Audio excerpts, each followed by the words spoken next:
하나님께 감사와 영광을 드립니다. 아멘. 때는 바야흐로 이제 봄입니다. 본격적인 봄입니다. 다음 주간이면 춘분이 있습니다. 춘분. 이제 봄의 한 정점에 다른 춘분이 있습니다. 밤과 낮의 길이가 같다고 하는 춘분이 되는데요. 이제는 농촌에 있는 농부들이 상당히 바쁜 계절이 왔습니다. 아주 이제 겨우내 묵었던 얼어붙었던 땅이 녹고 이제 풀리면서 밭을 가려야 되고 씨를 뿌려야 되고 그렇죠. 김도 매야 되고 나무 가지 치도 해줘야 되고 여러 가지 할 일이 아주 많습니다. 이 세상이 농경 사회로 접어들면서 사람들은 신에게 어떤 짐승을 잡아서 제사를 드리는 의식이 시작이 되었습니다.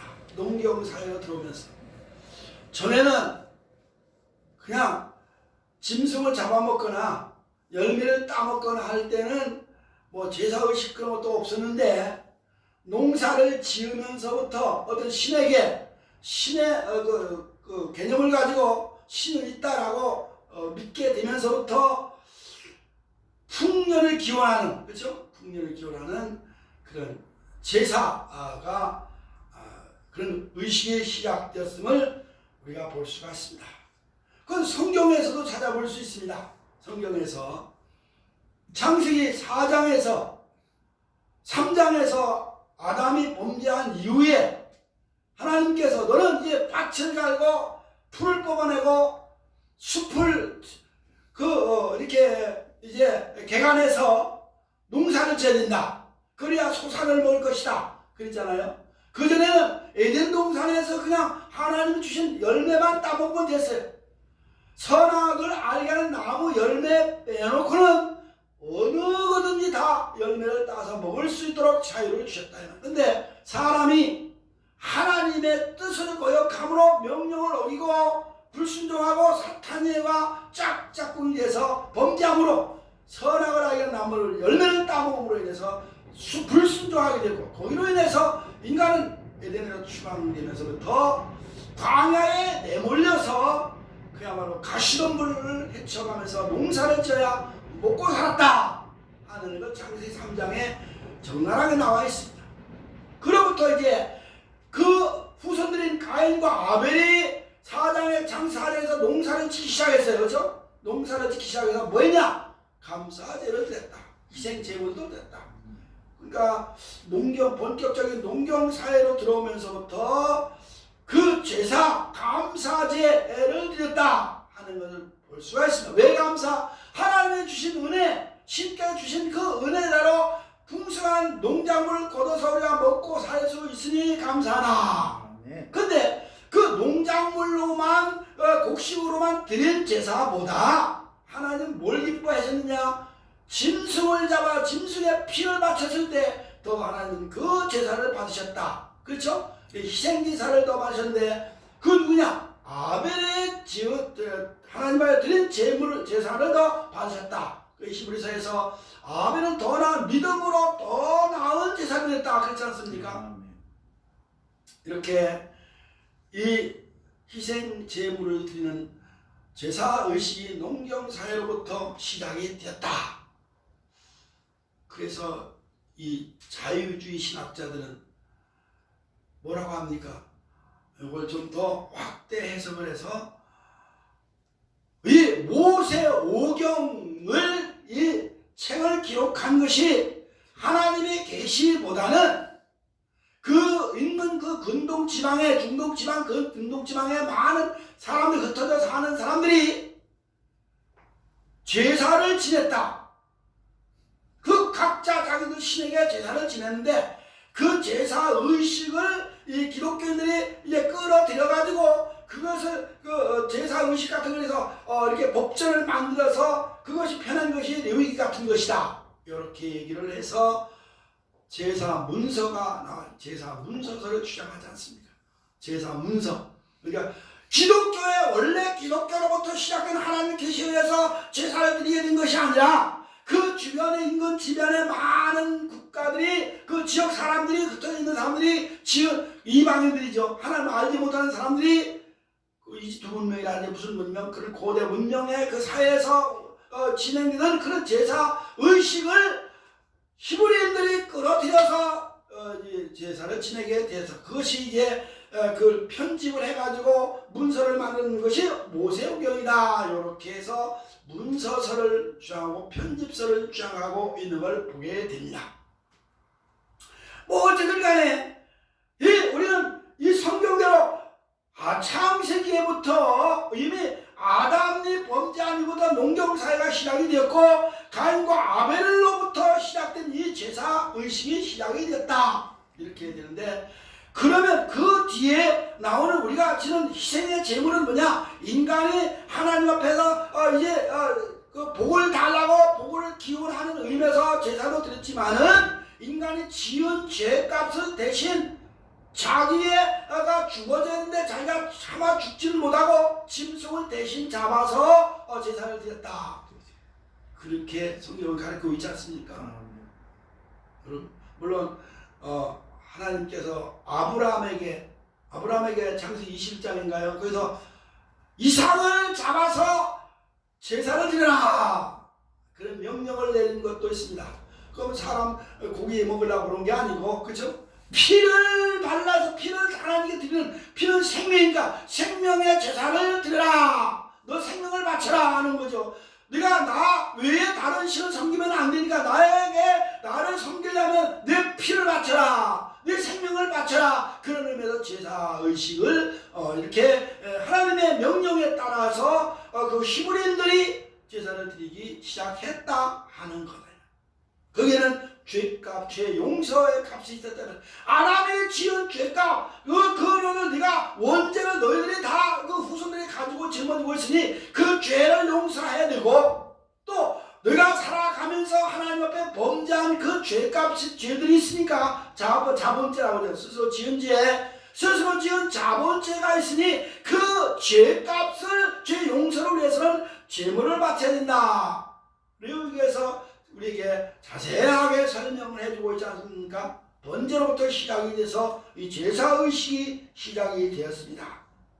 근데 인간의 죄를 아무리 수억만 번 제사를 드려도 죄값의 용서를 제대로 해결이 안 되고 결국은 이제 희생의 타로 인간의 그 모든 죄를 용서하기 위해서는 하나님 스스로 자기가 죄물이 되어야 되겠다라고 생각을 하셨다 이 말이죠.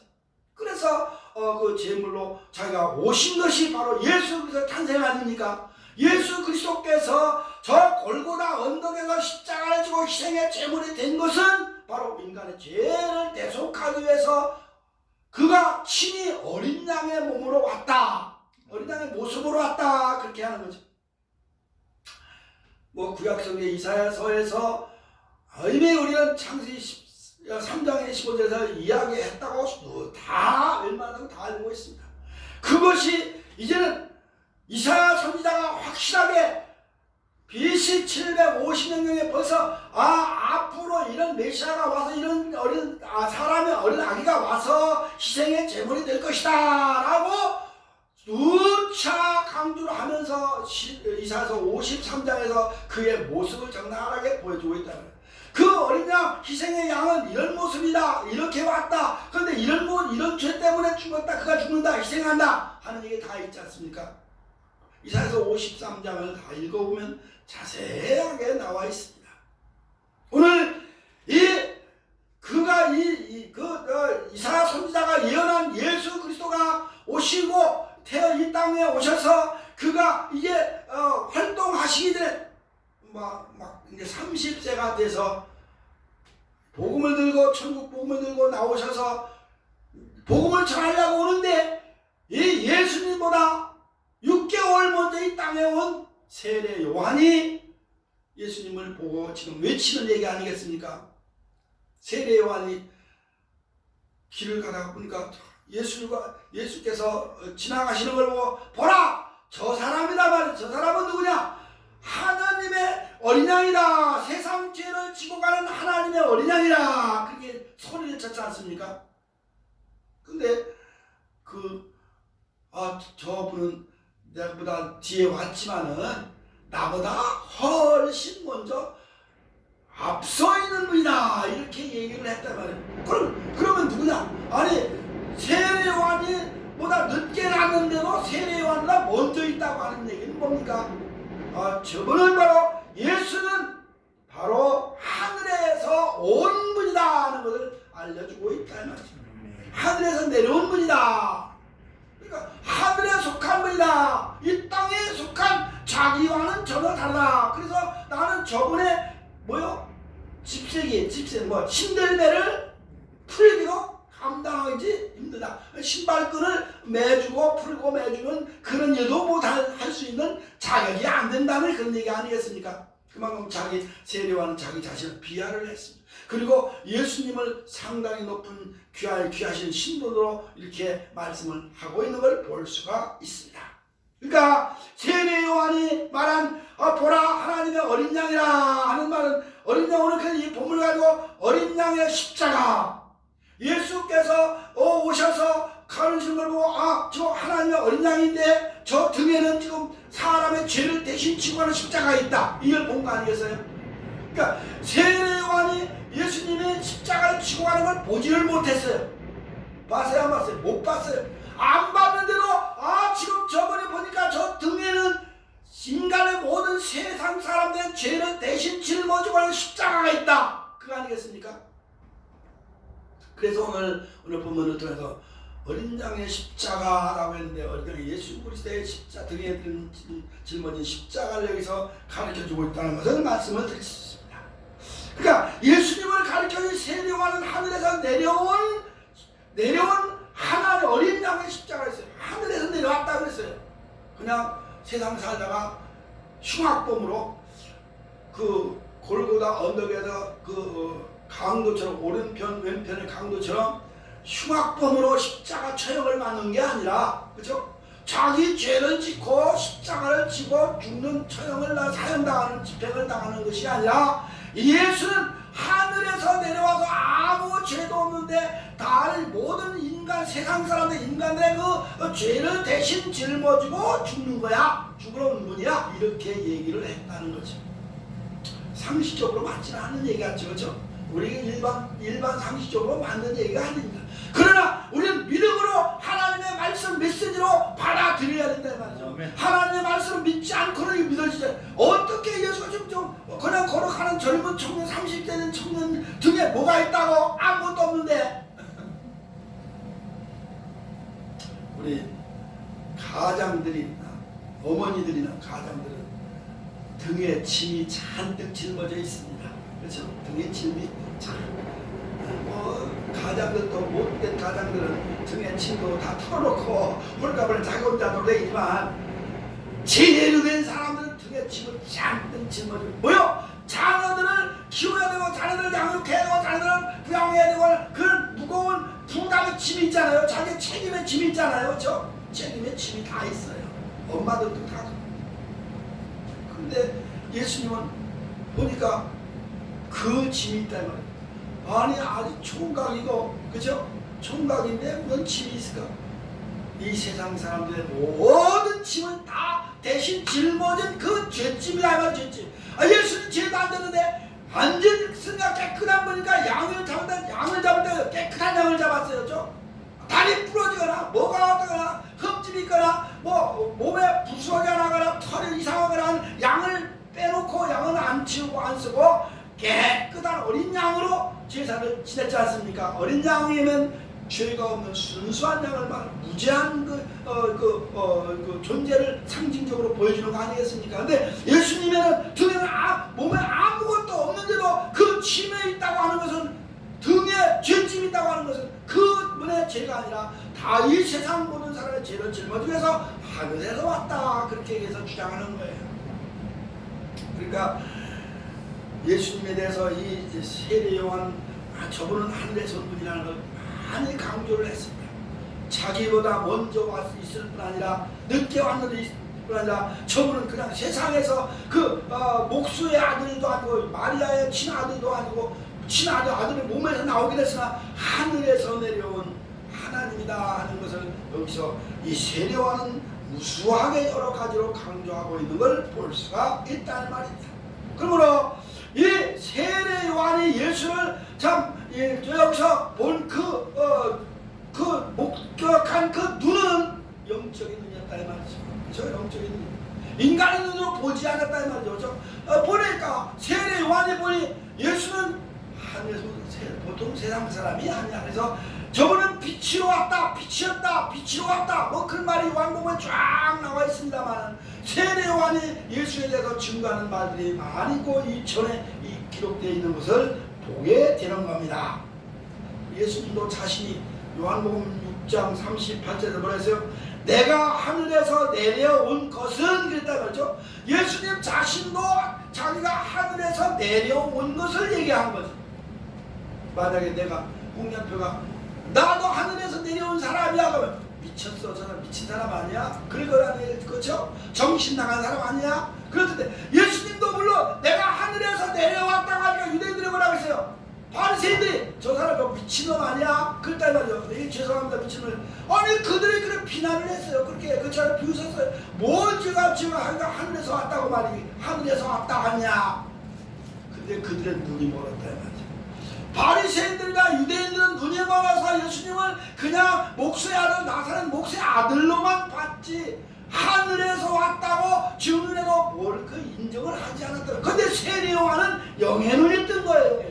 영의 눈을 뜬 사람만이 예수님을 하나님의 눈으로 보지 않았습니까? 영의 눈이 안 뜨면 절대로 믿지 않지요.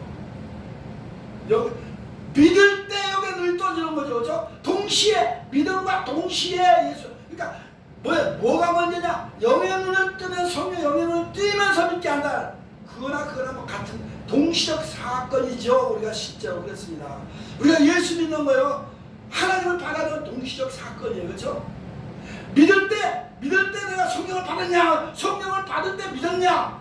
같은 동시적 사건이란 말이에요. 그렇죠? 그러니까 예수 믿고 교회 다니는 사람은 예수님을 아직도 하나님의 아들이라고 인정하지 않는 그런 교회 다니긴 다니는데 예수님이 뭐 내 같이 대신 짊어지셨겠어요. 그렇게 말하는 사람은 아직도 믿음이 없는 사람이고 아직도 성령으로 거듭나지 못한 사람이고 그렇죠? 그렇게 인정할 수밖에 없으니까 성령으로 거듭난 예수를 구주로 믿고 예수님이 내 대신 죄를 짊어지고 십자가 죽으셨다 하고 믿는 사람은 영의 눈이 있는 사람이고 성령으로 거듭난 사람이고 믿음 있는 사람이다 말이죠. 우리가 그냥 시간별로 이렇게 조금 나눠서 구속사를 하지만 동시적 사건이 그렇죠? 부르심과 동시에 성령의 은혜를 받고 그 믿음을 갖게 되고 이런 동시적 사건으로 일어나는 거예요. 하나님이 하신 눈치 못함이 없으신 하나님이 하시는 일이 아니겠습니까? 뿐만 아니라 이 사람은 예수는 하늘에서 온 어린 양인데 그는 죄사함의 권세가 있는 십자가 저 예수의 등에는 보니까 예수님의 등에는 나보다 뒤에 6개월 뒤에 온 사람이지만 뒤에 보니까 십자가가 있다. 뭘 십자가요? 사람들의 죄사함의 권세가 있다. 권세가 있다. 그냥 짊어지고 그냥 가는 게 아니고 그죠? 내가 대신 져줄게. 그게 아니라 그 죄를 다 소멸시켜주는 권세가 있다 이 말이죠. 그 죄를 용서하는 권세가 있다 이 말이죠. 그죠? 사람들은 이 죄인 눈에서 뭡니까? 그 재판을 받고 감방에 들어간 사람 뭐 돈을 내고 보석 신청을 하잖아요. 그렇죠? 보석 신청을 합니다. 그러면 사면을 보석을 해서 내놓습니다. 또 사면을 시킵니다. 사면. 죄져 가지고 몇십 년 몇 년 살다가 사면을 시켜요. 뭐 사물절 사면 뭐 무슨 사면 그잖아. 사면을 시켰는데 사람은 사면을 시켰는데 기록은 나와요. 그렇죠? 기록 남아야 안 나와요. 세상 사람들은 기록이 남아요. 아무개 죄는 저 사람 사면 복권 됐지만 복권 돼도 기록은 남는단 말이에요.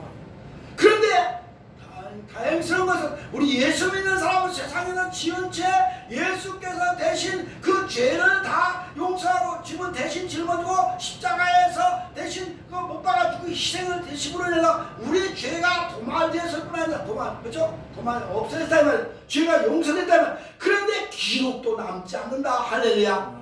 기록이 없다는 거예요. 왜요? 기록이 없으니까 어디를 갈 수 있어요? 천국 갈 수 있는 거죠. 죄의 기록 가지고 천국 갈 수 있어요? 없어요. 왜?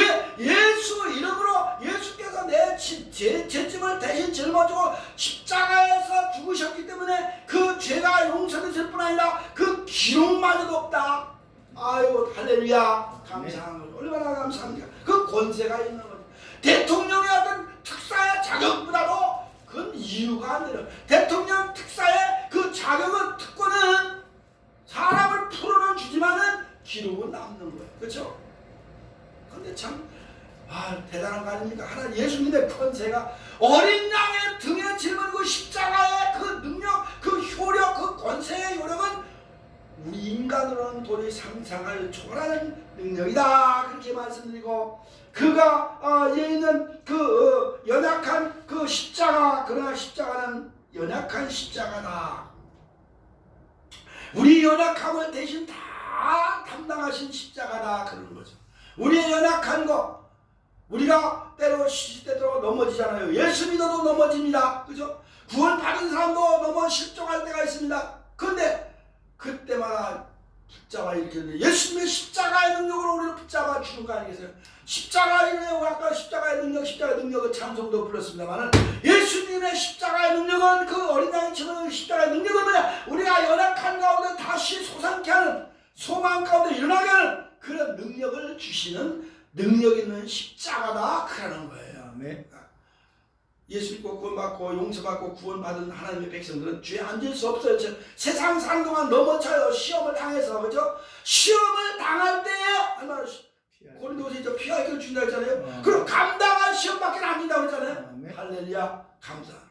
그러니까 시험 안 당한 사람 없어요. 다 당해요. 죄 그걸 사람들은 죄라고도 하죠. 그죠? 죄라고 하는 실수와 잘못 그런데 다 하나님도 용서 그거 다 거기서 소망을 다시 일으켜준다. 소생시켜준다 이 말이죠. 여름 내 겨울 내 가을에 되니까 풀이 다 시들어 죽은 것 같은데 겨울을 잠자면서 얼어 터진 것 같은데 봄에 보니까 또 거기서 새싹이 나오지 않습니까? 네. 우리가 봄동을 좋아하는데 봄동 여러분 봄동 배추를 좋아하잖아요. 그렇죠? 봄동 배추를 좋아하는데 그 추운 가을에 그냥 다 그 소리 맞고 눈 맞고 다 얼어맞고 다 죽은 것 같은데 겨울을 그냥 눈 속에서 자라는데 봄 되니까 새싹이 나오더라 말이죠. 그죠? 우리 어려서 그냥 그 배추 뿌리도 뽑아서 깎아 먹고 그래서 먹을 거 없으니까 옛날에 그런 거 먹어보셨습니까? 배추 뿌리. 예, 그 겨울에요. 배추 뿌리가 겨울을 지나고 뿌리가 이만큼 커요. 무도 아닌데 커를 더 깊이 뿌리를 내려요. 왜? 살아나려고. 그러고 봄에 싹이 난다 이 말이죠. 우리 예수 믿는 사람도 그런 거예요. 다 연약해서 시들시들 죽을 것 같은데 예수 안에서 다시 소상을 얻고 새 생명을 얻고 새 능력을 받아서 새로운 삶을 또 살게 하는 하나님의 능력이 있다 이 말이죠. 그렇죠? 이 예수님의 그 어린 양의 등에 짊어진 그 죄짐의 그 십자가가 그런 능력을 우리에게 부여준다 하는 거 아니겠습니까? 그러니까 그래서 할렐루야 찬송이 저절로 나네. 아멘. 네, 우리 찬송이 저절로 나는 겁니다. 왜 우리는 예수님은 어린 양으로 와서 희생의 양으로 와서 세상 죄를 짊어졌다 그랬어요. 하나님 나라에서 온 보라 하나님 나라에서 온 어린 양이로다. 그런데 저 등에 십자가가 있다 그랬잖아요. 근데 등에 십자가는 말은 없어요. 거기에 본문에는 그냥 죄를 지고 가는 세상 죄를 지고 간다. 죄 그 자체가 십자가란 말이에요. 왜? 로마인들에게 가장 흉악한 범죄자를 사형 집행하는 게 뭐예요? 십자가였잖아요. 십자가. 그러니까 십자가에 매달아놓고 죽이는 거 아니겠습니까? 근데 예수님이 그 십자가를 졌다 이 말이에요. 그러니까 세상 죄를 짊어진 십자가, 세상 죄를 다 그러니까 한두 사람만 짐의 죄가 아니라 모든 사람의 죄라는 말이죠. 근데 여기서 좀 더 우리가 구별할 게 있습니다. 모든 사람의 죄가 아니라 어떤 사람? 하나님의 택함을 받은 사람이죠. 그렇죠? 하나님의 선택을 받은 사람들의 죄만 짊어진 거지, 모든 지옥에 간 사람 죄까지 짊어진 건 아닙니다. 그렇잖아요? 하나님을 믿지 않고 하나님을 배신하고 하나님을 도전하고 하나님을 욕하고 저주하는 그런 사람들의 죄까지 짊어진 건 아니에요. 그들이 하나님 앞에 돌아왔을 때, 복음을 듣고 돌아왔을 때 그들의 짐을 내가 짊어져 주마 하지만 오지 않으면 소용이 없는 거죠. 불행한 거죠. 그 사람 믿지 않는 사람은 불행.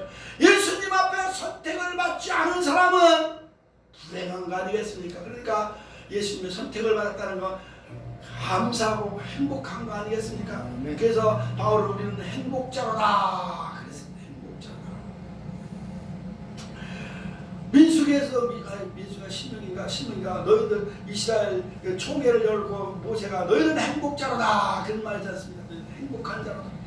왜? 하나님의 선택을 받았으니 너희는 행복한 사람들이다 하는 거예요.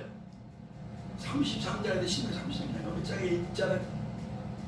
이 세상의 모든 사람이 지고 가는 죄짐을 예수님이 발치는데 로마서 4장에 보니까 아담 이후 모든 사람은 다 죄인이다 그랬어요.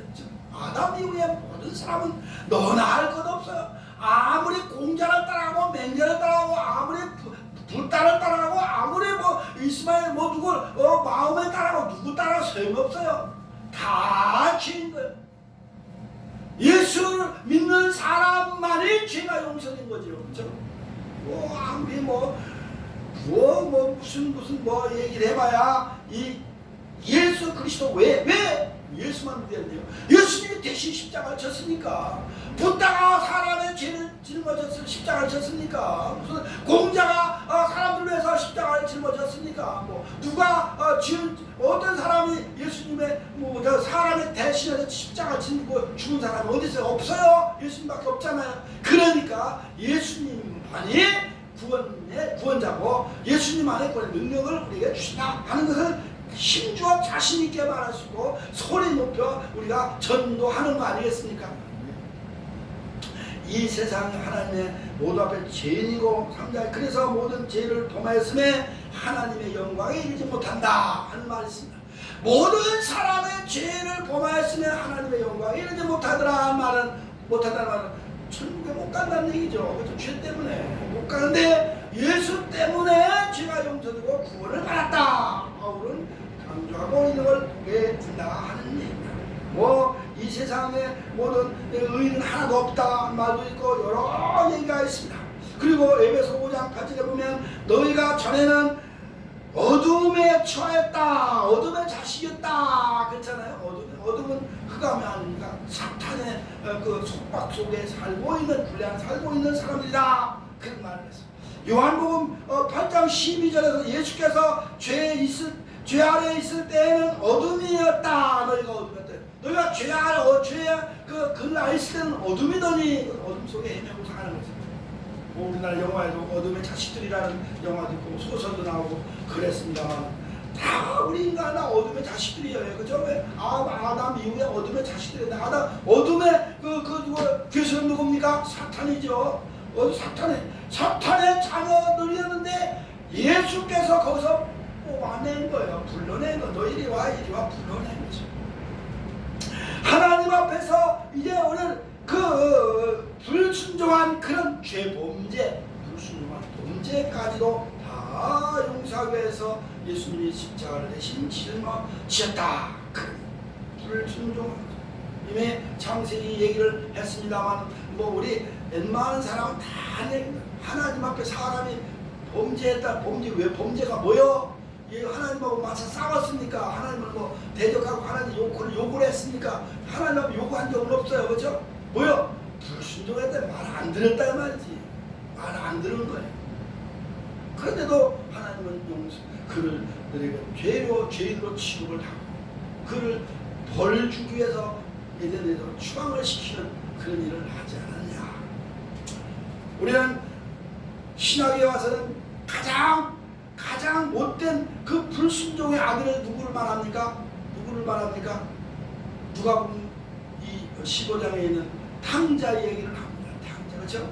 아버지 밑에서 그 아버지 그늘에서 부유하게 넉넉하게 잘 사는데 왜 뭘 욕심을 내가지고 아버지 재산을 자기 몫을 다 달라고 해서 그 억지로 달라고 해서 뺐다시피 해가지고 요즘에는 못된 자식들이요. 부모도 막 그냥 살해하고 별짓들 다 하고 돈 안 준다고 막 난리 배락을 치는 세상입니다만 못된 인간들 얼마나 많습니까? 그 돈 받아서 다 탕진하고 흥청망청 쓰고 탕진하려고 그러잖아요.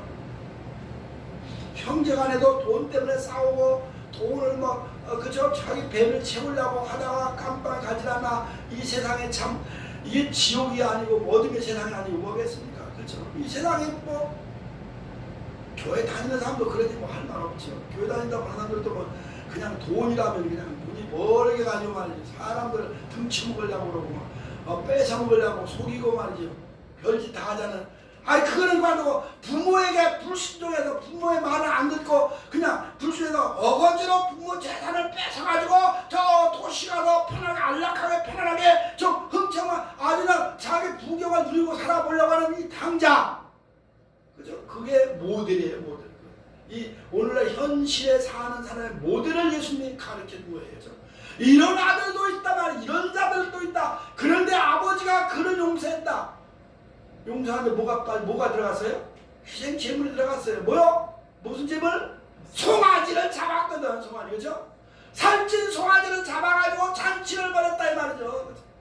희생 제물이 들어간 거예요. 그 언제든지 화해하는 데는 용서하고 화해하는 데는 제물이 희생 제물이 들어갔다 하는 것을 여기서 찾아보게 되는데 우리 사람들의 그 불순종한 하나님 말씀대로 안 살지 않은 그 죄를 지었으니까 하나님과 화해하기 위해서는 화해의 제스처로 독생자가 온 거 아니겠습니까? 지난번에 화목교회에 대해서 우리가 얘기를 화목교회 가서 얘기를 했는데 화목을 우리가 하나님과 원수됐을 때 예수께서 화목 제물이 됐다. 그래서 하나님과 화목을 이뤘다. 이런 말씀이 있습니다만은 우리는 이렇게 하나님 앞에서 불순종하는 그런 사람이었는데 하나님의 은혜로 우리는 용서되고 하나님의 자녀가 되었으니 모든 죄가 용서됐다. 그런데 예수님이 그 어린 양의 몸으로 와서 그 등에 그 우리 인간의 짐을 무거운 힘을 다 짊어지고 가셨다 하는 거 오늘 여기서 볼 수가 있는 겁니다. 그러니까 하나님 앞에 불순종함으로 원수되었던 원수지간이 되는데 화해의 제스처 중보자로서 예수님이 오셨다 하는 거 아닙니까? 그러니까 화해의 제물이 된 거죠. 화해의 제물. 성경에는 많은 얘기가 있습니다. 시편 14편 1절에 보니까 어리석은 자는 그 마음에 이르기를 하나님이 없다. 하나님 도전장이죠. 도전장. 그렇죠? 하나님 어디 있어? 도전. 여기로 지나가는 많은 사람들 할 일들이 되게 없냐. 그 교회 거기서 모여서 무슨 찬송한다고 그러고 예배 드린다고 그래. 오늘 같은 날 좋은 날 봄날에 놀러 가지. 이제 지금 저 남녘땅에 매화꽃이 활짝 피고 무슨 꽃이 복사꽃이 피고 여기는 복사꽃은 언제 복숭아꽃이 피는지 모르는데 복숭아꽃은 이제 없지. 이 동네는 복사꽃인데 왜 복숭아 하나가 없는지 몰라. 근데 그런데 놀러 가고 요즘에 산 등산 가면 얼마나 시원하고 좋은데 왜 그 교회 좁은 공간에 웅크리고 앉아서 예배 드리냐? 하나님이 어디 있다고? 하나님이 있으면 내려봐. 하나님을 믿느니 내 주먹을 믿지. 별소리 다 했잖아요 옛날에. 그죠? 그런 사람들은 하나님과 원수된 사람들이에요. 하나님과 원수가 별거 있어요. 하나님 없다고 하는 사람들. 탕자에 누가복음에 있는 그 시원한 탕자가 아버지가 있다고 했으면 아버지가 두렵고 아버지가 좋은 아버지가 착한 아버지 선한 아버지 없으면 나 못 살아 했으면 집을 나갔겠어요. 근데 아버지가 무슨 아버지 나가 상관없어. 아버지 돈 내놔 안 내놓으면 나 가만 안 있을 거야. 이 집에 어떻게 집을 그냥 무너뜨리든지 무슨지 불을 쏴 그랬을 거야. 안 돼도 그 포악한 성격이었던가 봐요. 그러니까 그 심은 대로 거둔다. 나쁜 그 행동을 하면 나쁘게 자기가 벌을 받는 거죠. 하나님을 안 믿고 뭐 예수가 하나님 없다고 하나님 도전장을 내밀고 하나님의 말씀을 거역하는 그런 사람들은 하나님께서 언젠가는 벌을 주신대.